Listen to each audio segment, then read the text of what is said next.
Hujan turun perlahan di sore itu, membasahi halaman rumah megah milik seorang wanita muda bernama Alia Maheswari. Di usianya yang baru menginjak 30 tahun, Alia sudah dikenal sebagai pengusaha sukses. Rumahnya besar, mobilnya mewah, dan hidupnya tampak sempurna. Namun, tidak ada yang tahu, hatinya kosong. Sudah lebih dari 10 tahun, ia hidup dengan satu luka yang tak pernah sembuh, kehilangan anaknya. Anaknya hilang saat masih balita, dalam sebuah kejadian tragis yang hingga kini tak pernah terungkap. Sejak saat itu, Alia berubah. Ia menjadi kuat di luar, tapi rapuh di dalam. Sore itu, mobil Alia melambat di depan sebuah pondok pesantren sederhana di pinggiran kota. Ia datang untuk sebuah kegiatan amal, membagikan bantuan untuk para santri. Namun, entah kenapa, hatinya terasa gelisah. Kenapa aku merasa seperti ada sesuatu di sini, gumamnya pelan. Saat ia turun dari mobil, para santri berbaris rapi menyambutnya. Senyum polos mereka membuat Alia sedikit tenang. Hingga tiba-tiba, matanya berhenti pada satu sosok. Seorang santri laki-laki, sekitar 17 tahun. Wajahnya sederhana, pakaiannya bersih namun sangat biasa. Ia berdiri di barisan belakang, menunduk sopan. Tapi, ada sesuatu di wajahnya, tatapannya, sorot matanya. Jantung Alia tiba-tiba berdegup kencang. Kenapa, anak itu, bisiknya. Acara berlangsung seperti biasa. Sambutan, doa, dan pembagian bantuan. Namun, perhatian Alia tidak lepas dari santri itu. Setelah acara selesai, Alia diam-diam meminta salah satu pengurus memanggilnya. Santri itu berjalan mendekat, dengan langkah pelan dan penuh hormat. "Assalamualaikum, Bu," ucapnya lembut. Suara itu membuat tubuh Alia gemetar. Waalaikumsalam, jawabnya terbata. Alia menatap wajah anak itu lebih dekat. Dan saat itulah, dunia seakan berhenti. Di bawah mata kiri anak itu, ada tanda kecil, seperti bekas lahir. Tanda yang sama persis dengan anaknya yang hilang. "Tete tamu, siapa namamu?" tanya Alia dengan suara bergetar. "Nama saya Rian, Bu." Rian, nama itu bukan nama anaknya dulu. Tapi, air mata Alia mulai menggenang. "Kamu, sejak kapan di sini?" "Saya tidak tahu, Bu," kata Kiai. "Saya ditemukan di depan pesantren waktu kecil, tidak ada yang tahu orang tua saya." Dek, hati Alia seperti dihantam keras. Tangannya mulai dingin. Matanya berkaca-kaca. Alia menahan tangisnya, berusaha tetap tenang. "Maaf, boleh ibu lihat tangan kamu?" Rian terlihat bingung, tapi menurut. Perlahan, ia mengulurkan tangannya. Dan saat Alia melihat pergelangan tangan itu, air matanya jatuh. Di sana, ada bekas luka kecil berbentuk garis. Bekas luka yang sama, yang pernah didapat anaknya saat kecil karena jatuh dari meja. Alia tak mampu menahan dirinya lagi. Air matanya mengalir deras. Tidak mungkin, ini. Rian panik. "Bu, ibu kenapa? Saya salah apa?" Alia langsung memeluk Rian erat. Sangat erat, seolah takut kehilangan lagi. "Anakku, ya Allah, ini anakku," tangisnya pecah. Rian membeku, tubuhnya kaku. "Bu, saya tidak mengerti." Di tengah hujan yang kembali turun, seorang ibu menangis dalam pelukan seorang santri yang bahkan belum tahu siapa dirinya. Namun, apakah semua akan berjalan mudah? Pelukan itu masih terasa hangat, namun perlahan Rian melepaskan dirinya. Wajahnya bingung, bahkan sedikit takut. "Bu, maaf, tapi, ibu salah orang," ucap Rian pelan. Kata-kata itu seperti pisau yang menusuk hati Alia. Alia menggeleng cepat, air matanya terus mengalir. Tidak mungkin, tanda itu, semuanya sama," suaranya bergetar.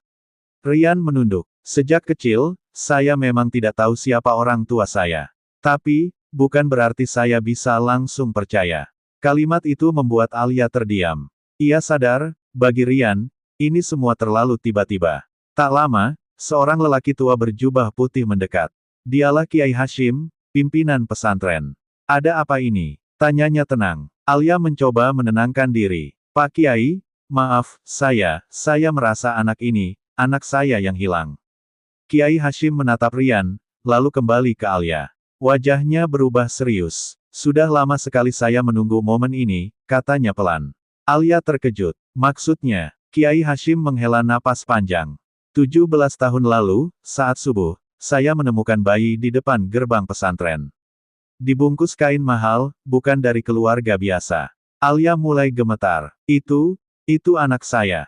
Namun, Kiai melanjutkan, ada sesuatu yang janggal. Suasana menjadi hening. Ada seorang pria yang terlihat dari kejauhan, seperti sengaja meninggalkan bayi itu, lalu pergi dengan cepat. Dek, siapa dia? Tanya Alia panik. Kiai menggeleng. Saya tidak melihat jelas wajahnya, tapi saya yakin, anak ini tidak hilang begitu saja. Rian terdiam. Selama ini, ia hanya mengira dirinya anak yang dibuang. Tapi ternyata, ada cerita lain. Jadi, saya tidak dibuang.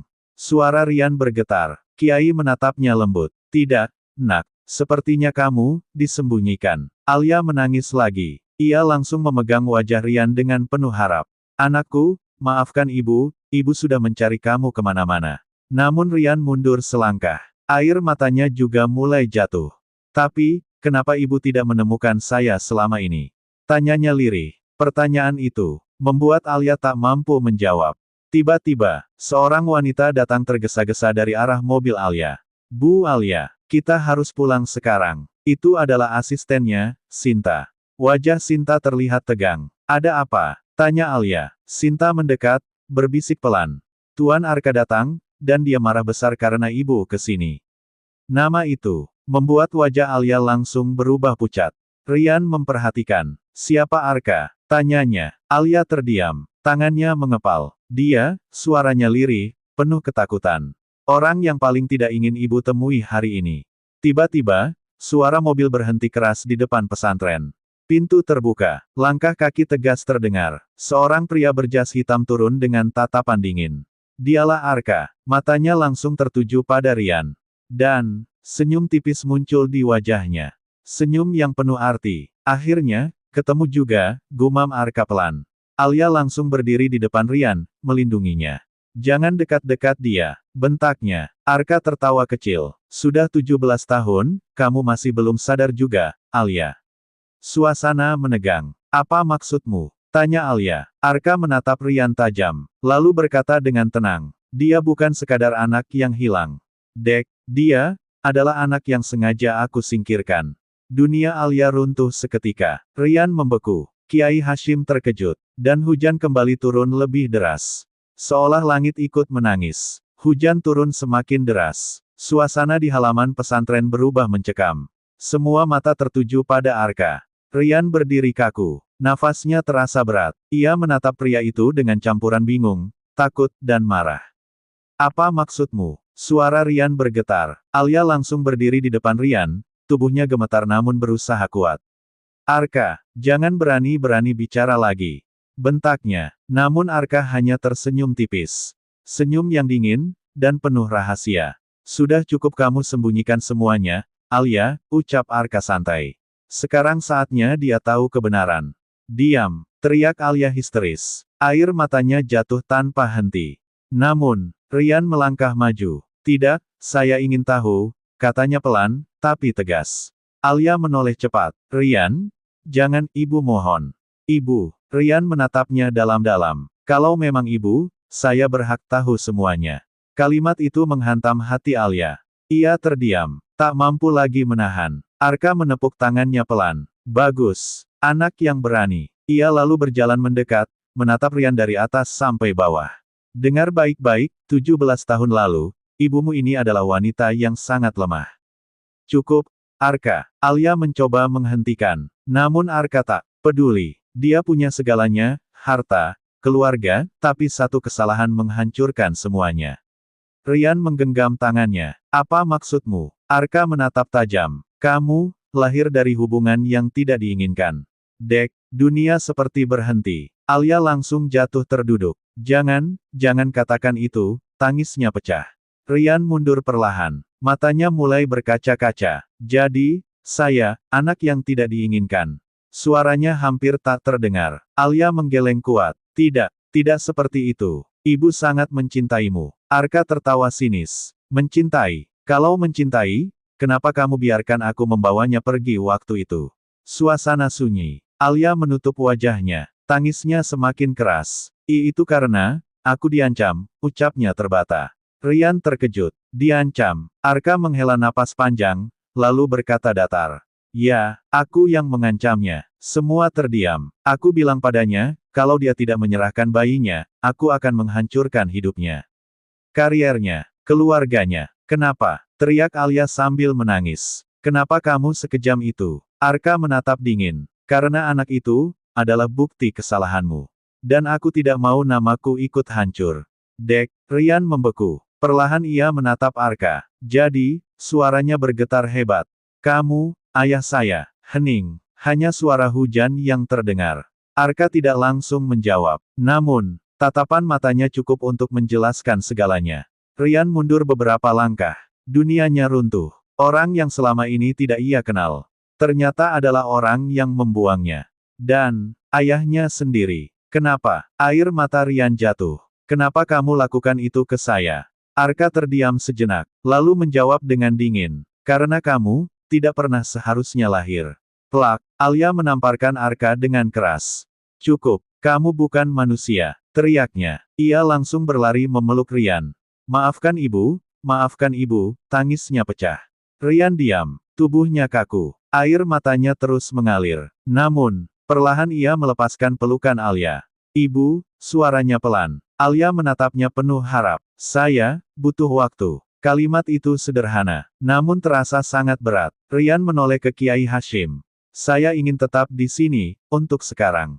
Kiai mengangguk pelan. Alia kembali menangis. Ia ingin menahan, tapi tak sanggup. Sementara itu, Arka hanya tersenyum tipis. Seolah semua ini, belum selesai. Saat Alia hendak pergi, Rian memanggilnya pelan. Ibu, Alia langsung menoleh. Air matanya masih mengalir. Rian menatapnya dalam. Terima kasih, karena tidak pernah berhenti mencari saya.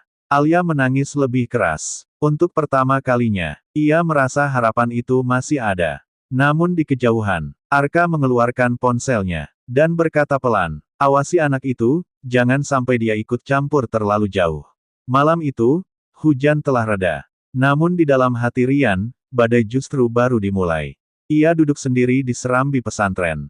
Lampu temaram menerangi wajahnya yang masih basah oleh air mata. Kata-kata Arka terus terngiang di kepalanya. Kamu, tidak pernah seharusnya lahir. Rian menunduk, menggenggam dadanya. Saya, sebenarnya siapa, bisiknya lirih. Dari kejauhan, Kiai Hashim memperhatikan. Beliau berjalan mendekat, lalu duduk di samping Rian tanpa berkata apa-apa. Beberapa saat, hanya ada keheningan. Pak Kiai, Rian akhirnya membuka suara. Apa saya, anak yang salah? Pertanyaan itu begitu berat. Kiai Hashim tersenyum lembut. Tidak ada anak yang salah, nak. Yang salah adalah keputusan orang dewasa. Rian menatapnya, matanya kembali berkaca-kaca. Tapi kenapa saya dibuang? Kiai menarik napas panjang. Kadang, orang melakukan hal kejam karena takut kehilangan segalanya. Tapi itu bukan berarti kamu tidak berharga. Rian terdiam. Kata-kata itu sedikit menenangkan, tapi luka di hatinya masih dalam. Di sisi lain kota, Alia duduk sendiri di kamarnya yang luas dan mewah. Namun malam itu, semua terasa kosong. Di tangannya, ada sebuah kotak kecil. Ia membukanya perlahan. Di dalamnya, ada gelang bayi. Air matanya jatuh lagi. Rian, anak ibu, bisiknya. Tiba-tiba pintu terbuka. Sinta masuk dengan wajah cemas. Bu Alia, saya dapat informasi. Alia langsung menoleh. Apa? Sinta menelan ludah. Ada orang yang mengawasi pesantren itu sejak tadi sore.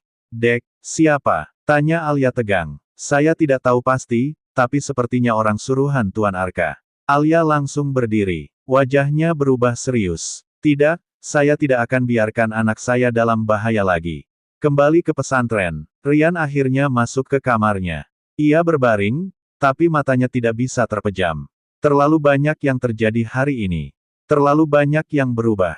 Tiba-tiba, suara langkah kaki terdengar pelan di luar. Rian membuka mata. Siapa? Tidak ada jawaban. Namun suara itu semakin dekat. Perlahan, pintu kamarnya terbuka sedikit. Rian bangkit duduk. Jantungnya berdegup kencang. Pak Kiai, panggilnya pelan. Sunyi. Lalu, sebuah tangan tiba-tiba menariknya dengan keras.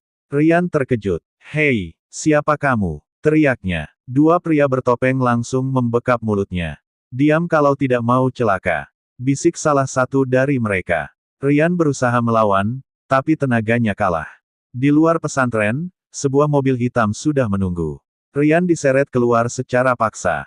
Matanya panik. Ia mencoba berteriak, tapi suaranya tertahan. Di kejauhan, seorang santri kecil melihat kejadian itu. Matanya membelalak. Rian kakak, diculik. Mobil itu melaju cepat meninggalkan pesantren.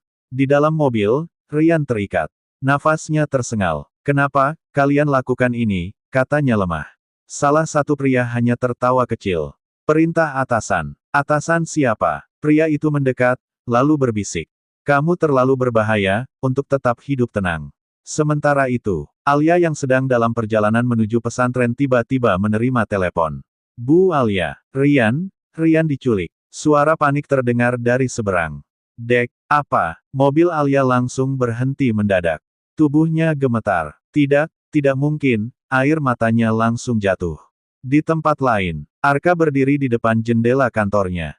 Ia memandang kota dengan tenang.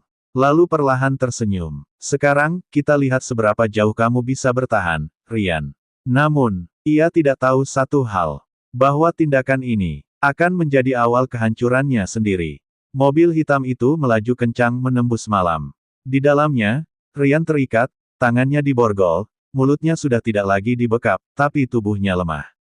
Namun matanya, masih menyimpan perlawanan. Kalau kalian mau bunuh saya, kenapa tidak dari tadi? Ucapnya pelan. Salah satu pria bertopeng menoleh. Kami cuma menjalankan perintah. Perintah Arka? Tanya Rian menatap tajam. Pria itu terdiam. Namun diamnya, sudah cukup menjadi jawaban. Rian menunduk. Air matanya jatuh. Bahkan, ayah sendiri, bisiknya hancur. Mobil akhirnya berhenti di sebuah gudang tua yang gelap dan sepi. Pintu dibuka kasar. Rian ditarik keluar. Angin malam terasa dingin menusuk. Di dalam gudang, lampu redup menyala. Dan di sana, sudah berdiri seseorang. Arka. Rian menatapnya dengan mata penuh luka. Masih belum cukup, ucap Rian lirih. Arka berjalan mendekat perlahan. Wajahnya tetap dingin, tanpa penyesalan. Kamu tidak seharusnya kembali, katanya datar. Saya tidak pernah minta dilahirkan, balas Rian dengan suara bergetar. Kalimat itu, membuat langkah Arka terhenti sejenak. Namun hanya sesaat. Kehadiranmu hanya akan menghancurkan semuanya, lanjut Arka. Rahasia, nama baik, semuanya. Rian menatap lurus. Kalau begitu, kenapa tidak bunuh saja saya sekarang? Sunyi. Tiba-tiba, Arka mengeluarkan pistol, mengarahkannya langsung ke Rian. Para anak buahnya terdiam. Suasana menegang. Di sisi lain kota, mobil Alia melaju sangat cepat. Ayo lebih cepat, teriaknya panik. Air matanya tak berhenti. Rian, bertahan ya, ibu datang. Kembali ke gudang. Arka masih mengarahkan pistolnya. Tangannya dingin. Namun, ada sedikit getaran. Terakhir kali, kamu punya sesuatu yang ingin dikatakan. Tanya Arka. Rian menatapnya. Tidak ada lagi takut. Hanya luka, dan kejujuran. Saya tidak butuh harta, tidak butuh nama. Air matanya jatuh perlahan. Saya cuma ingin, tahu rasanya punya ayah. Dek, tangan Arka bergetar lebih kuat. Tatapannya berubah sesaat. Kenangan lama, mulai muncul. Tangisan bayi, wajah Alia, dan keputusan kejam yang ia buat 17 tahun lalu. Kenapa? Suara Rian lirih. Kenapa kamu tidak pernah mencoba mencintai saya, walau sekali saja? Brak, tiba-tiba pintu gudang terbuka keras. Semua orang kaget. Alia masuk dengan nafas terengah, rambutnya berantakan, matanya merah karena menangis. Jangan sentuh anak saya, teriaknya. Semua terdiam. Arka menoleh perlahan. Alia, kamu datang juga. Alia langsung berlari ke arah Rian. Namun dua anak buah menahannya. Lepaskan dia, teriak Alia histeris. Arka menghela napas panjang. Seharusnya kamu tidak ikut campur. Dia anakku, balas Alia dengan penuh emosi. Dan dia juga darah dagingmu. Hening. Alia menatap Arka dengan penuh luka. Selama ini aku diam, karena takut, karena lemah. Air matanya jatuh deras. Tapi sekarang, aku tidak akan kehilangan dia lagi. Perlahan, Alia berjalan mendekat, menghadap langsung ke arah pistol Arka. Kalau kamu mau tembak, suaranya tegas walau bergetar. Tembak aku dulu. Semua terkejut. Bu, jangan, teriak Rian panik. Alia berdiri di depan Rian. Melindunginya. Arka menatap Alia. Tangannya masih mengarah. Namun, tak lagi setegas tadi. Air mata perlahan jatuh dari mata Arka. Untuk pertama kalinya, suaranya berat. Aku tidak pernah bermaksud sejauh ini. Tangan Arka gemetar hebat. Pistolnya mulai turun perlahan. Namun tiba-tiba, suara tembakan terdengar. Semua membeku. Alia menjerit. Riaaan. Rian terjatuh. Tubuhnya lemas. Darah mulai mengalir dari bahunya. Ternyata, salah satu anak buah Arka panik dan menembak. Alia langsung memeluk Rian. Tidak, jangan tinggalkan ibu lagi, tangisnya pecah. Rian tersenyum lemah. Ibu, akhirnya, saya bisa panggil ibu, bisiknya pelan. Arka terdiam. Pistolnya jatuh ke lantai. Wajahnya hancur. Ia menatap darah anaknya sendiri. Dan saat itu, ia sadar, ia sudah kehilangan segalanya. Suara sirine ambulans memecah malam. Rian terbaring lemah di atas tandu, darah masih mengalir dari bahunya. Alia menggenggam tangannya erat, seolah tak ingin melepaskan lagi. Rian, bertahan ya, ibu di sini, suaranya penuh tangis. Rian menatap lemah. Namun di matanya, ada ketenangan yang belum pernah ada sebelumnya. Ibu, bisiknya lirih. Akhirnya, saya punya ibu. Air mata Alia jatuh tanpa henti. Iya, nak, kamu punya ibu, kamu punya rumah, kamu tidak sendiri lagi. Pintu ambulans tertutup. Mobil melaju cepat menuju rumah sakit. Di belakang, Arka berdiri diam di depan gudang. Hujan kembali turun, membasahi tubuhnya. Namun ia tidak bergerak. Tatapannya kosong. Tangannya masih gemetar. Untuk pertama kalinya dalam hidupnya, ia merasa benar-benar kalah. Bukan karena kehilangan harta, tapi karena menyadari, ia hampir membunuh anaknya sendiri. Beberapa jam kemudian, di ruang operasi, lampu masih menyala. Alia duduk di kursi, wajahnya pucat, matanya sembab. Sinta berdiri di sampingnya. Bu, Rian kuat, dia pasti selamat, ucap Sinta pelan. Alia hanya bisa menunduk. Bibirnya tak berhenti berdoa. Tak lama, dokter keluar dari ruang operasi. Alia langsung berdiri. Dokter, anak saya. Dokter tersenyum tipis. Pelurunya tidak mengenai organ vital. Dia kehilangan banyak darah, tapi Alia menahan nafas. Dia selamat. Alia langsung menangis. Namun kali ini, tangisan lega. Ia menutup wajahnya, sujud syukur di tempat. Terima kasih ya Allah, terima kasih. Keesokan harinya, Rian terbaring lemah di kamar rumah sakit. Matanya perlahan terbuka. Hal pertama yang ia lihat adalah Alia, tertidur sambil menggenggam tangannya. Rian tersenyum kecil. Air matanya jatuh. Perlahan ia menggenggam balik tangan itu. Ibu, bisiknya. Alia terbangun. Matanya langsung terbuka lebar. Rian, ibu. Rian tersenyum lemah. Alia langsung memeluknya hati-hati. Jangan pergi lagi, jangan tinggalkan ibu lagi, tangisnya pecah. Rian mengangguk pelan. Saya tidak akan pergi, Bu. Di luar kamar, Arka berdiri. Namun ia tidak masuk. Ia hanya melihat dari balik kaca. Matanya merah. Wajahnya penuh penyesalan. Sinta mendekat. Tuan Arka, mau masuk.